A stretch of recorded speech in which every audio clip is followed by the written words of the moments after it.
Hello everyone.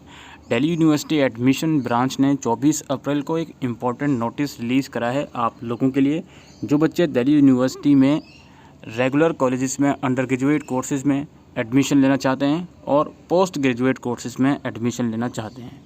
तो notice में क्या बात कही गई है मैं थोड़ा आपको ब्रीफ में ही समझा दूंगा, इतना बड़ा नोटिस नहीं है। नोटिस में ये कहा गया है कि जो भी बच्चे DU के UG या PG कोर्सेज़ में एडमिशन लेना चाहते हैं उनको ये बताया जाता है कि दिल्ली यूनिवर्सिटी बहुत ही जल्द एप्लीकेशन फॉर्म निकालने वाली है जिसका नाम रहेगा common seat allocation system. UG के लिए ये फॉर्म अलग निकलेंगे, PG के लिए ये फॉर्म अलग निकलेंगे। आज से कुछ दिन पहले ही मैंने आपको एक वीडियो के थ्रू इन्फॉर्म करा था कि 20 मई से आप लोगों के फॉर्म निकल सकते हैं।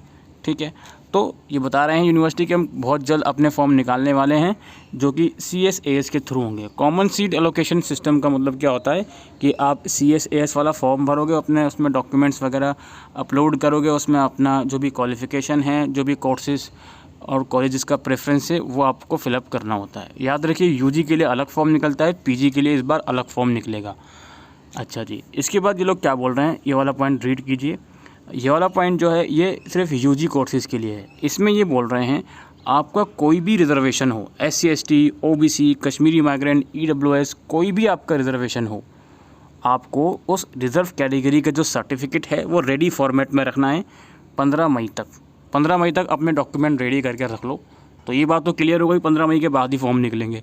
तो वही बात आ गई 20 मई के आसपास फॉर्म निकल सकते हैं। ठीक है, क्या मतलब है इस पॉइंट का कि भाई अपने जो फॉर्म है वो अपने जो डॉक्यूमेंट्स हैं, चाहे आप किसी रिज़र्व कैटेगरी से बिलोंग करते हो, उसको रेडी करके रख लो क्योंकि वो डॉक्यूमेंट आपको अप्लाई करते टाइम अपलोड करने होंगे। और यहाँ पर ये UG के लिए ये पॉइंट लिखा गया है ओनली इन UG, इसमें भी लिखा गया है only in UG। PG courses के लिए ये पॉइंट नहीं लिखा गया है। अभी बात करूँगा PG कोर्सेज़ की भी। इसके बाद क्या बोला गया है भाई, जो SC ST OBC non creamy layer EWS minority only in UG और फिज़िकली डिसेबल और CW और KM only in UG must be use in the name of the candidate by the competent issuing authority as mention in the respective bulletin of information. इसका मतलब ये है कि जो भी आप रिजर्व कैटेगरी का जो भी सर्टिफिकेट होगा वो आपके खुद के नाम का होना चाहिए, जो कैंडिडेट अप्लाई कर रहा है, यानी कि स्टूडेंट के खुद का नाम का होना चाहिए।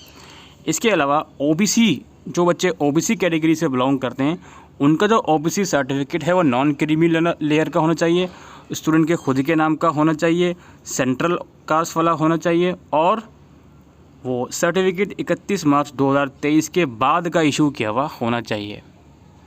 ठीक है, इसके बाद क्या बोलते हैं EWS में भी सेम कहानी है, 31 मार्च 2023 के बाद का सर्टिफिकेट इशू होना चाहिए, कैंडिडेट के खुद के नाम का EWS का सर्टिफिकेट होना चाहिए और जो भी रिस्पेक्टिव अथॉरिटी है उसके थ्रू ये सर्टिफिकेट इशू होना चाहिए। बाकी अगर यहाँ पे एजुकेशनल कंसेशन का सर्टिफिकेट अगर कोई लगाना चाहते हैं तो वो भी कैंडिडेट के खुद का नाम का होना चाहिए, जो कि CW कैंडिडेट के लिए मैंडेटरी है। ठीक है, और जो फिज़िकली डिसेबल कैंडिडेट हैं उनके पास भी जो सर्टिफिकेट है वो कंसर्न जो मेडिकल अथॉरिटी होती है, रिकग्नाइज गवर्नमेंट हॉस्पिटल होता है, उन्हीं के थ्रू इशू किया हुआ वो डिसेबिलिटी का सर्टिफिकेट होना चाहिए। ये सारे पॉइंट समझ में आ गए। इसके बाद यहाँ पे एक और बहुत ही इंपॉर्टेंट पॉइंट है, इसको समझिए।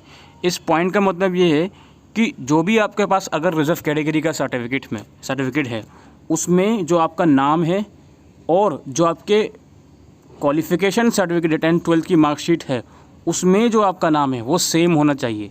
सिर्फ आपका नहीं, आपके पेरेंट्स का नाम भी, आपका और आपके पेरेंट्स का नाम आपके रिज़र्व कैटेगरी से के सर्टिफिकेट में, यदि आप किसी रिज़र्व कैटेगरी से बिलोंग करते हो, रिज़र्व कैटेगरी के सर्टिफिकेट में और आपके क्वालिफाइंग बोर्ड स्कूल के सर्टिफिकेट में नाम सही होना चाहिए, नाम सेम होना चाहिए।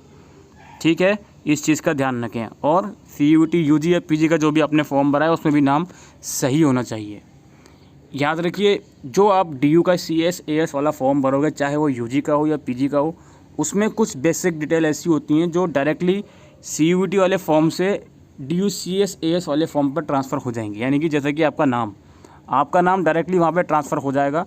आपको वहाँ पे जब CSAS का फॉर्म भरोगे उसमें आपको अपना CUT का एप्लीकेशन नंबर डालना होता है। आप जब उसको रजिस्टर करोगे तो वहाँ पे आपका जो नाम जो आपने CUT में रजिस्टर किया होता है वो ऑटोमेटिकली वहाँ पर शो हो जाता है।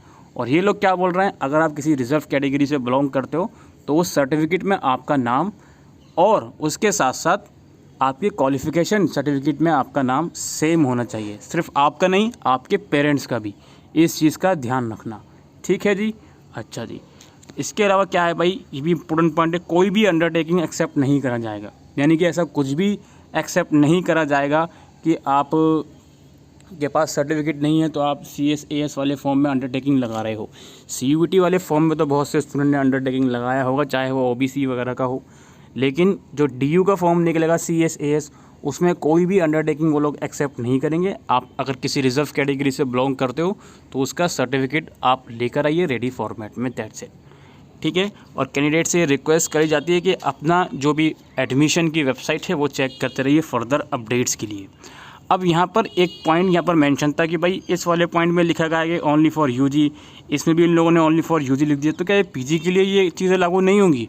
मेरे अकॉर्डिंग मोस्ट प्रोबेबली लागू ज़रूर होंगी PG के लिए भी ये चीज़ें, इतना कोई टेंशन वाली बात नहीं है। आप सभी लोगों से बस इतना रिक्वेस्ट करी जाती है कि जो डॉक्यूमेंट्स है आपके, अगर किसी रिजर्व कैटेगरी से बिलोंग करते हो तो जो डॉक्यूमेंट्स है वो आप ज़रूर से रेडी करके रखिएगा, ठीक है।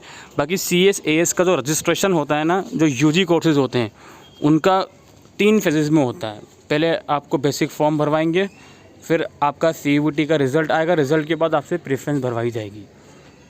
प्रेफरेंस इन द सेंस कौन से कोर्स या कौन से कॉलेज में आप एडमिशन लेना चाहते हो। वहीं अगर PG कोर्सेज़ की बात करूं तो ये बात सभी को मालूम है कि भाई अंडर ग्रेजुएट कोर्सेज़ के फाइनल ईयर के एग्ज़ाम DU के मई जून में है। तो इस चीज़ का दिमाग में टेंशन मत रखना कि यार मार्क्स ये रिज़ल्ट नहीं आएगा, फाइनल ईयर का प्रॉब्लम हो जाएगी, ऐसा नहीं होगा।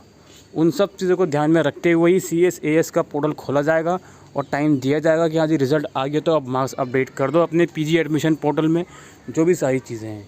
वहीं जो अभी 12th वाले बच्चे हैं जिनका रिज़ल्ट अभी नहीं आया, वो CSAS UG वाले पोर्टल की फ़िक्र कर रहे होंगे कि उसमें मार्क्स कैसे अपलोड करेंगे। आपको इसकी टेंशन नहीं लेनी है, वो यूनिवर्सिटी अपने अकॉर्डिंग शेड्यूल बनाएगी CBSE रिज़ल्ट के अकॉर्डिंग, तो उस शेड्यूल को आपको फॉलो करना है।